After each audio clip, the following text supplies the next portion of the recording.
En la segunda carta de Pedro hay una frase que siempre me ha parecido fascinante. Describe una especie de escalera espiritual. La escalera de virtudes. Exacto. A la fe, dice, hay que añadirle virtud. A la virtud, conocimiento. Y así va subiendo peldaño a peldaño. Pero la pregunta es, ¿cuál es la cima? Justo. ¿Cuál es el objetivo final de todo ese esfuerzo? Y la respuesta que da es el amor. Pero ahí está el centro de nuestro análisis de hoy, ¿no? Porque en cuanto decimos amor, cada quien piensa en algo distinto. Por supuesto. Y el término que usa el texto original no es el amor romántico ni el familiar. Es una palabra muy específica y, francamente, bastante radical. Ágape. Exacto. Y esa es nuestra misión. Las fuentes que tenemos hoy mezclan filosofía griega, textos bíblicos clave, análisis teológicos. Y con todo eso vamos a intentar desempacar qué es realmente el ágape. A ver, la idea no es quedarnos con la definición de diccionario, ¿cierto? Para nada. Queremos entender cómo se diferencia de otros amores como eros o filia. ¿Es una emoción que se siente o una decisión que se toma? Y la gran pregunta. ¿Por qué se le presenta como la virtud suprema? O sea, el propósito de todas las demás. Empecemos por ahí, por lo que no es. Bien, empecemos por lo básico. Hoy en día, si dices amor, la gente piensa en canciones pop, en películas románticas. Claro, en ese sentimiento intenso. Sí, en esa emoción que te revuelve el estómago. Pero para los antiguos griegos, el lenguaje era mucho más preciso. Tenían, digamos, un menú de opciones para el amor. Totalmente. Su vocabulario era muchísimo más rico. Estaba storge, que es ese afecto familiar casi instintivo. El que sientes por tus padres o hermanos. Ajá. Luego, filia, que es el amor de la amistad profunda, la lealtad, la camaradería. Y claro, el más famoso de todos. Eros, el amor pasional romántico que está ligado al deseo y a la atracción. Y aquí es donde la historia da un giro inesperado. Uno pensaría que para describir el amor divino, los primeros cristianos habrían elegido una palabra, no sé, grandilocuente, ¿no? Claro, algo con mucho peso filosófico. Pero no. Las fuentes nos muestran que la palabra ágape era de hecho un término bastante gris, poco usado en la Grecia clásica. A veces se usaba para hablar de un afecto general o hasta del amor por el dinero. Era casi un lienzo en blanco. Y eso, viéndolo en retrospectiva, fue una genialidad. Una genialidad estratégica, sí. Al tomar una palabra sin tanto bagaje, los apóstoles Pablo y Juan pudieron llenarla con un significado completamente nuevo. El teólogo Anders Nygren lo describe como un choque de dos mundos. ¿Cómo así? Dos motivos opuestos. Eros contra ágape. Ok, ya entendimos eros. Es el amor que busca, que quiere poseer.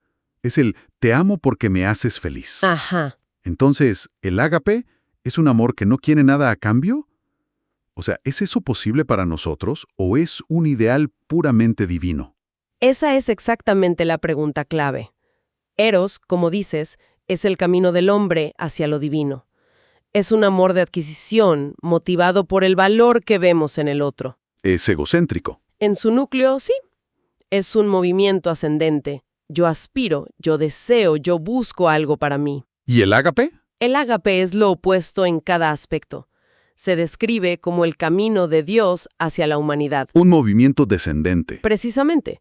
No se basa en el deseo, sino en el sacrificio. Y no es una emoción, es un acto de la voluntad. Una decisión. Y aquí está el punto más radical que resaltan las fuentes. El ágape no es una respuesta al valor del otro, sino que crea valor en la persona amada. Espera, ¿cómo que crea valor? No ama porque alguien sea digno. Ama para hacerla digna. Por eso se dirige por igual a los malos como a los buenos. No depende del mérito. Es la definición misma de la gracia. Exactamente. Vale, la definición teórica es potente, muy potente, pero ¿cómo se ve este amor en la práctica? Si quisiéramos un retrato hablado del ágape, todos los textos apuntan al mismo lugar. Primera de Corintios capítulo 13. El famoso himno al amor. Y es fundamental entender el contexto. Pablo no lo escribe como un poema aislado, ¿sabes? Lo introduce justo después de hablar de los dones espirituales más espectaculares. Hablar en lenguas de ángeles, profetizar, una fe que mueve montañas. Todo eso. Y su argumento es demoledor. Dice que sin ágape, todo eso es inútil. Es metal que resuena o címbalo que retiñe. ruido vacío. Nada más. Y lo increíble de ese capítulo es que no lo define con adjetivos, sino con verbos. Son como 14 acciones concretas. Es casi un manual. Exacto, es una descripción funcional. Miremos algunas. Primero, lo que el ágape sí hace. Dice que es paciente. Ujú. La palabra griega es macrothymia. Y esto es interesante, porque no significa solo esperar, significa largo temperamento. Largo temperamento. Sí, la capacidad de soportar provocaciones por mucho tiempo sin estallar. Es una paciencia de maratón, no de sprint. Me gusta esa imagen. ¿Y qué más? Es benigno, chresgyuteite. Implica una bondad activa, servicial. No es solo no hacer el mal, es buscar hacer el bien. Se goza de la verdad, todo lo soporta. Son acciones. Decisiones constantes. Justo. Y luego está la lista de lo que no hace, que es casi más reveladora. A ver. No tiene envidia, no es jactancioso, no se envanece, no busca lo suyo, no se irrita, no guarda rencor. Esa frase no busca lo suyo parece ser el golpe de gracia directo al Eros del que hablabas.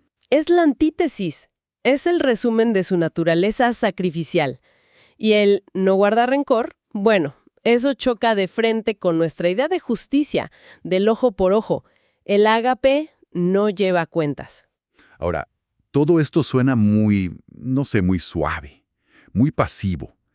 Pero en las fuentes no hay momentos en que este amor se muestra con dientes. Hay un análisis que leímos que introduce el concepto de amor duro. ¿El tough love? Sí, y es un punto crucial para no caer en una visión sentimentalista del concepto. El ágape no es debilidad, ni permitir que todo pase. Entiendo. En el contexto bíblico, la comunidad, el grupo, era lo primordial, mucho más que el individuo. El bien colectivo estaba por encima de todo. Y a veces, La acción más amorosa pensando en proteger a la mayoría es una confrontación directa y firme. pero eso suena peligroso. ¿No es esa la misma lógica que se puede usar para justificar la crueldad en un nombre de un bien mayor? Es un riesgo, claro. ¿Dónde marcan las fuentes la línea entre una confrontación amorosa y un simple ataque? La línea, según se argumenta, está en la motivación. Los ejemplos que citan son intensos. Jesús llamando sepulcros blanqueados a los fariseos. O Pablo diciendo de los falsos maestros que ojalá se mutilaran. Son palabras durísimas. Durísimas. Pero la defensa que se hace es que el objetivo no era la humillación personal, sino detener una doctrina que se consideraba un veneno. Un veneno para la comunidad. Exacto. Era una cirugía radical para salvar al cuerpo entero.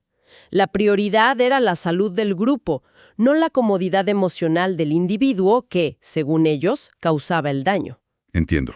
Es un amor que protege la verdad por el bien colectivo. Una especie de control de daños espiritual.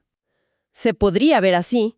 Si una idea puede descarriar a muchos, la respuesta del ágape, desde esa perspectiva, no es un debate amable, sino una corrección vehemente. Bien, entonces, uniendo las piezas, volvamos a esa escalera de virtudes con la que empezamos. Segunda de Pedro. Ajá.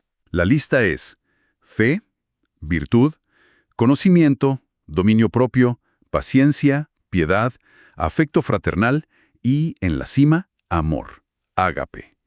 Después de todo esto, la pregunta es, ¿por qué al final?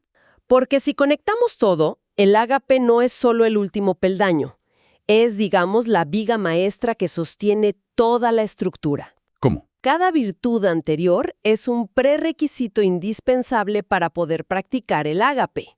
No es una lista de cualidades a elegir, es una secuencia de construcción. A ver, explícame eso con un ejemplo. Entiendo cómo la paciencia es necesaria, pero ¿y el conocimiento? ¿Cómo el conocimiento te prepara para el amor ágape? Buena pregunta. El conocimiento en este contexto no es solo saber datos, es entendimiento, discernimiento.